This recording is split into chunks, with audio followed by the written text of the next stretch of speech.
तुम जवान हो रहे हो, माता पिता बूढ़े हो रहे हैं, क्या क्या उनके घुटनों में वो ताकत है पहले वाली?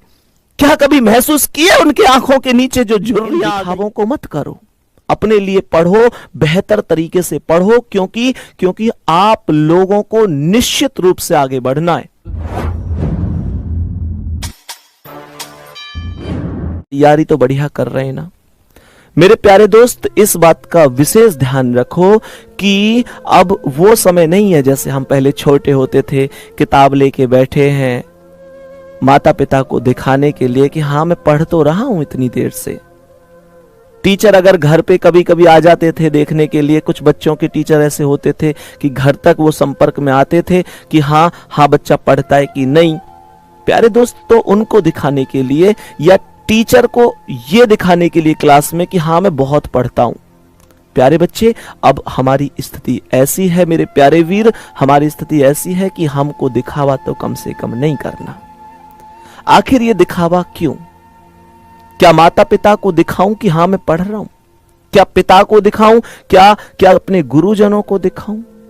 मेरे प्यारे दोस्त, वास्तविकता तो ये कहती है कि अब हम खुद जानते हैं कि हमें क्यों पढ़ना चाहिए और क्यों नहीं पढ़ना चाहिए। क्योंकि पढ़ने से सिलेक्शन भी हमारा होगा और ना पढ़ने से सिलेक्शन से वंचित भी हम ही रह जाएंगे। आप इस बात को बेहतर तरीके से समझने की कोशिश करो मेरे प्यारे वीर कि कंपटीशन बहुत ज्यादा है और इस कंपटीशन के युग में दूसरे विद्यार्थी से आगे निकलने का मतलब एक ही चीज होगी कि तुम्हें उससे ज्यादा पढ़ना पड़ेगा। खुद अपने आप से सोचो मेरे भाई कि अगर एक व्यक्ति जो तुमसे ज्यादा होशियार है वो व्यक्ति 6 घंटे पढ़ता है, एक हम हैं जो उससे कम भी है और फिर भी 1 घंटा ही पढ़ रहे हैं, क्या हम उससे आगे इस कंपटीशन में निकल सकते हैं? प्यारे दोस्त, नहीं, बिल्कुल नहीं। माता पिता के लिए, अपने गुरुओं के लिए इन दिखावों को मत करो, अपने लिए पढ़ो, बेहतर तरीके से पढ़ो, क्योंकि आप लोगों को निश्चित रूप से आगे बढ़ना है। प्यारे बच्चे, नौकरी लगनी बहुत बड़ी बात होती है। नौकरी लगते ही एक अलग ही माहौल होता है, बहुत सारी खुशियां जो शायद हमसे बहुत दिन से दूर होती हैं वो सब नजदीक होती हैं। प्यारे दोस्त, इस बात को समझो जैसे हम टीचर हैं। शायद बहुत बहुत बड़ी बात कह रहा हूं, लेकिन एक बात अच्छी तरीके से सुन लो, हमें इस बात से कोई फर्क नहीं पड़ता, दुनिया के किसी टीचर को इस बात से फर्क नहीं पड़ता। कमेंट में मैं ये कहूं कि यार इस बच्चे का सिलेक्शन होना चाहिए, नाम लूं मैं किसी का कि इसका सिलेक्शन होना चाहिए। तुम इस बात को समझो कि जिस दिन जीडी का रिजल्ट आएगा हम छाती ठोककर इस बात को कह देंगे कि हाँ हमने दिए इतने सिलेक्शन, 15,000, 20,000, 10,000, 5,000, हम कहेंगे ये सिलेक्शन हमने दिए। कोई और कहेगा कि सिलेक्शन हमने दिए। जो जितने सिलेक्शन देगा उतने बताएगा। लेकिन प्यारे दोस्त, कभी इस बात को तो नहीं कहेगा ना कि यार वो बच्चा लगना चाहिए था, वो क्यों रह गया। मेरे दोस्त, इस बात से टीचर को फर्क नहीं पड़ता। ये कड़वी सच्चाई, आप लोगों को हो सकता है यार ये बात लगे कि संदीप भैया इस बात को कह रहे हैं हमसे, पर सच्चाई ये है कि टीचर केवल ये देखता है कि हाँ मेरे बैच से इतने बच्चे सेलेक्ट हुए, उसे ये फर्क नहीं पड़ता कि वो तुम हो या कोई दूसरा हो। मेरे भाई, पर माता पिता के लिए, मम्मी पापा के लिए सिलेक्शन तुम्हें ही लेना है। सेलेक्ट तुम्हें, उन्हें इस बात से फर्क नहीं पड़ता कि गांव में से 10 लोग लग गए, उन्हें इस बात से बहुत फर्क पड़ता है कि उनका बच्चा लगा कि नहीं लगा, उनका बेटा सेलेक्ट हुआ कि नहीं लगा, उनकी गुड़िया सेलेक्ट हुई कि नहीं हुई, उनको फर्क पड़ता है। मेरे प्यारे दोस्त, अगर आप उनके बुढ़ापे की लाठी हैं तो ये मजबूत लाठी बननी है ना यार, एक कमजोर क्यों? पापा मम्मी ने कितने दिन से खुशियां नहीं देखी, सोचो। सब कुछ तो वो हमारे लिए कर रहे हैं। शायद ऐसा समय होता होगा कि वो मतलब अपनी इच्छाओं का दमन करके हमारे लिए कुछ करते होंगे। कभी भी चेक कर लेना, तुम्हारे पापा के पास हो सकता है पिछली सर्दियों में भी वही जर्सी थी और आज भी वही जर्सी, और हो सकता है अगली साल भी वही रहेगी, लेकिन तुमसे तो कोई शिकायत नहीं की उन्होंने।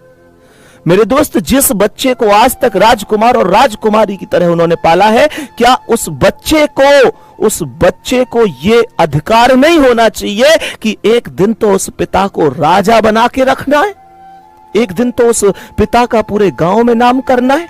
अरे कहां गए तुम्हारे वो जज्बात, कहां गया तुम्हारा वो जुनून? क्या तुम्हारे शरीर में पानी चलने लग गया है? मेरे दोस्त, इस दुनिया में कोई भी अपना नहीं है, कोई भी अपना नहीं है, किसी के सामने रोने की जरूरत नहीं है, नाटक करने की जरूरत नहीं है। मेरे प्यारे दोस्त, वास्तविकता तो ये होती है कि कोई तुम्हारा दर्द रोज रोज सुनने का किसी के पास टाइम भी नहीं है। मेरे प्यारे वीर, उन माता पिता के लिए पढ़ो, अपने लिए पढ़ो। माता पिता के लिए ना भी सही तो एक समय ऐसा जरूर आएगा जब माता पिता तो चले जाएंगे इस दुनिया से, तुम्हें अपने दम पर जीना पड़ेगा। बोलो कैसे जियोगे भाई? गुरु को तो सीधी बात है, सिलेक्शन कोई भी ले ले, बड़ी बात है। मेरे प्यारे दोस्त, मैं उन बातों को नहीं करना चाहता कि मन में कुछ और चल रहा है, तुम्हारे सामने कुछ और कर रहा हूं। हाँ, ये है कड़वी सच्चाई कि टीचर पर फर्क नहीं पड़ता कि सिलेक्शन किसका हुआ। टीचर को बस इस बात से फर्क पड़ता है कि उसका टारगेट ये था कि एक बैच में अगर मान के चलो 10 बच्चे हैं तो उसे इस बात से फर्क पड़ता है कि उसका टारगेट था 10 में से 4 सिलेक्शन दूंगा, वो 4 पूरा हो गया उसका टारगेट। उसे इस बात से फर्क पड़ता है, उसे यह फर्क नहीं पड़ता कि वो 4 कौन थे। प्यारे बच्चे, वो तो तुम्हें पूरा करना पड़ेगा अपनी मेहनत से, अपने दम से। माता पिता को सारी खुशियां दिखानी है। तुम जवान हो रहे हो, माता पिता बूढ़े हो रहे हैं, क्या उनके घुटनों में वो ताकत है पहले वाली? क्या कभी महसूस किया उनके आंखों के नीचे जो झुर्रियां आ गई हैं? क्या कभी महसूस किया कि वो जैसे पहले सीधे चलते थे अब नहीं चल पाते, अब कमर झुका के चलते? कभी महसूस किया तुमने? तुम पूरी दुनिया में देख रहे हो ये कमी है, ये कमी है, ये कमी है। कभी बाप की आंखों में ये देखा तुमने कि पहले की अपेक्षा आज क्या है? लेकिन एक बात बताऊं, उनके पूरे शरीर को देख लेना, उनकी पूरी आत्माओं तक देख लेना, शायद पहले की अपेक्षा हर चीज में गिरावट आएगी, पर एक चीज आज भी ज्यों की त्यों बनी हुई है। एक चीज आज भी ज्यों की त्यों बनी हुई है, और वो चीज है शायद तुम्हें लेकर उनका विश्वास। हर भर्ती में विश्वास होता है उनको कि शायद इस भर्ती में मेरे बच्चे का सिलेक्शन हो जाए। वो कौन सी भर्ती होगी? जिस टाइम वैकेंसी आती है, वो गांव में बैठे हुए होते हैं, उन्हें कहीं से ये पता चल जाए ओ वैकेंसी आ गई। भाई साहब, वो हो सकता है तुम्हें नहीं बताते, पर मम्मी से जाते ही कहते हैं कि इस बार देखियो बच्चा सिलेक्शन ले लेगा और तू फिर देखना हमारे बुरे दिन टल जाएंगे। अब बुरे दिन ज्यादा दिन के नहीं है, तू परेशान मत होइयो, बेटा सब संभाल लेगा, मेरा बाबू सब संभाल लेगा, इस भर्ती में सिलेक्ट हो जाएगा। पिछली बार 1 नंबर से ही तो रहा था, कोई बात नहीं है, इस बार पूरा कर देगा। भाई मैं ये कह रहा हूं, इस बार मैं तुमसे पूछता हूं, किस बार करोगे तुम ऐसा?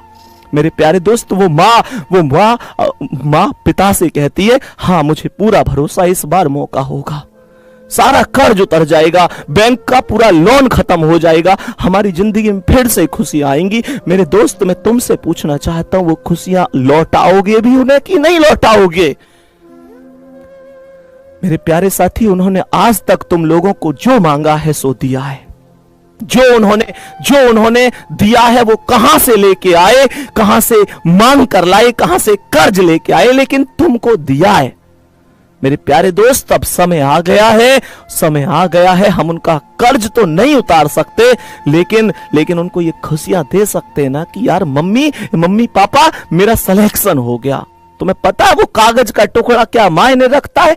जब कागज का टुकड़ा जिसे जॉइन लेटर कहते हैं ना, जिस दिन इस जॉइन लेटर को लेकर तुम मम्मी पापा के पास जाओगे ना और उनसे कहोगे लो मेरा सिलेक्शन हो गया मम्मी पापा, उस दिन तुम ये देखना, उन्हें ये लगेगा कि पूरी जिंदगी की असली कमाई तो उन्होंने अब प्राप्त करी है।